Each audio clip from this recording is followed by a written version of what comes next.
วัสดีค่ะชวนทำขนมนมเนยง่ายๆกับ Easy Food by ชยาค่ะ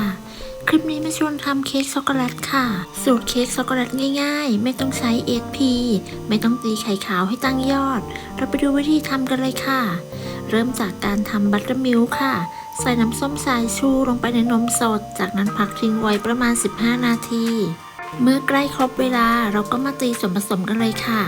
เริ่มจากการตีเนยกับน้ำตาลทรายจะใส่เป็นเนยเค็มค่ะใส่น้ำตาลทรายลงไปจากนั้นเปิดสปีดความเร็วสูงตีเนยกับน้ำตาลให้เข้ากันจนขึ้นฟูตีเนยกับน้ำตาลให้ขึ้นฟูเล็กน้อยและมีสีอ่อนลงจากนั้นหยุดเครื่องและปาดชามผสมค่ะต่อไปเราจะใส่ไข่ค่ะจะใส่เป็นไข่ไก่เบอร์2จำนวน2ฟองจะใส่ทีละ1ฟองหรือใส่ทีเดียว2ฟองก็ได้ค่ะจากนั้นใส่กลิ่นวานิลลาลงไปเปิดสปีดความเร็วกลางตีส่วนผสมให้เข้ากันเมื่อตีส่วนผสมจนเข้ากันดีก็ให้เราหยุดเครื่องค่ะแล้วก็ปาดชามผสมขั้นตอนต่อไปเราจะใส่น้ำมันค่ะจะใส่เป็นน้ำมันรำข้าวจากนั้นใส่บัตเตอร์มิลค์ลงไปต่อไปเราก็จะใส่แป้งค่ะก็จะมีแป้งเค้กผงโกโก้ผงฟูและเบกกิ้งโซดาค่ะร่อนส่วนผสมของแห้งทั้ง4อย่างลงในโถชามผสมค่ะเมื่อร่อนของแห้งลงไปจนหมดแล้วเราก็จะตีต่อค่ะเปิดสปีดความเร็วกลางตีส่วนผสมให้เข้ากันค่ะตีจนส่วนผสมเข้ากันดีเราก็จะหยุดเครื่องแล้วก็ปาดชามผสมค่ะปาดชามผสมไม่ทั่วเนื่องจากอาจจะยังมีแป้งที่เกาะอยู่ด้านข้างให้เราปาดแล้วก็คนผสมให้เข้ากันค่ะ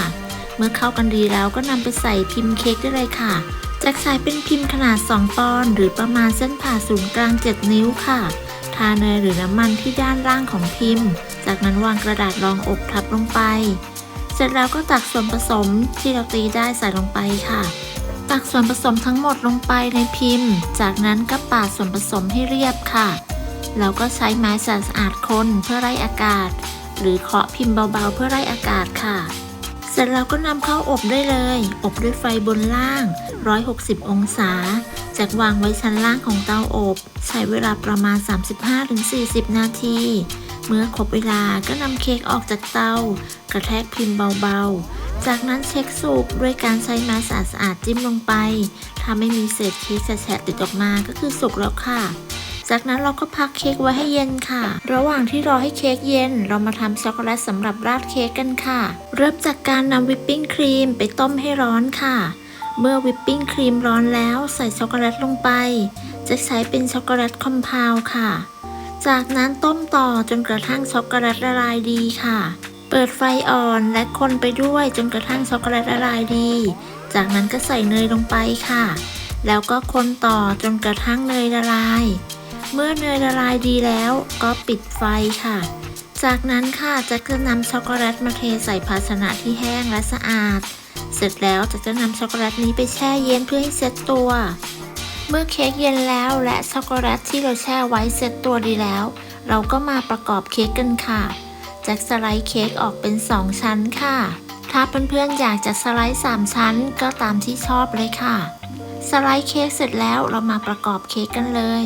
ช็อกโกแลตที่เราทำไว้เมื่อเขาเซ็ตตัวดีแล้วก็จะมีความข้นไม่เหลวเราก็นำช็อกโกแลตมาปาดเลยค่ะแต่ละชั้น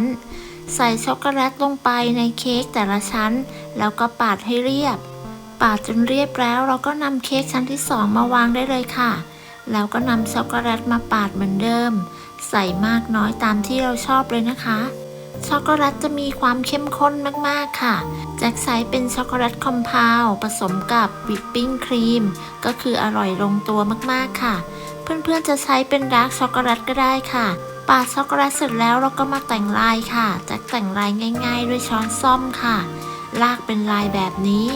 ตามคลิปเลยค่ะถ้าใครมีไพ่สำหรับแต่งเค้กก็นำมาแต่งลายได้เลยค่ะตามที่เราชอบแต่งลายเสร็จแล้วจะมีช็อกโกแลตที่เหลืออยู่จะนำไปใส่หัวบีบ 1M แล้วก็นำมาบีบตกแต่งเพิ่มเติมเสร็จแล้วค่ะเค้กของเราจากนั้นก็ตัดรับประทานได้เลยเค้กช็อกโกแลตสูตรนี้เป็นสูตรเค้กง่ายๆไม่ต้องใช้ SP ไม่ต้องตีไข่ขาวให้ตั้งยอด เป็นเค้กช็อกโกแลตที่มีความเข้มข้น เนื้อเค้กนุ่มละมุน รสชาติหวานน้อยแต่อร่อยเข้มข้นด้วยช็อกโกแลต ถ้าเพื่อนๆชอบทานเค้กช็อกโกแลตต้องไม่พลาดเมนูนี้นะคะ ขอบคุณสำหรับการติดตามรับชมคลิปนี้ ถ้าเพื่อนๆชอบก็อย่าลืมกดไลค์ กดแชร์ กดติดตามเพื่อเป็นกำลังใจให้กันด้วยนะคะ สำหรับคลิปนี้ต้องลาไปก่อน สวัสดีค่ะ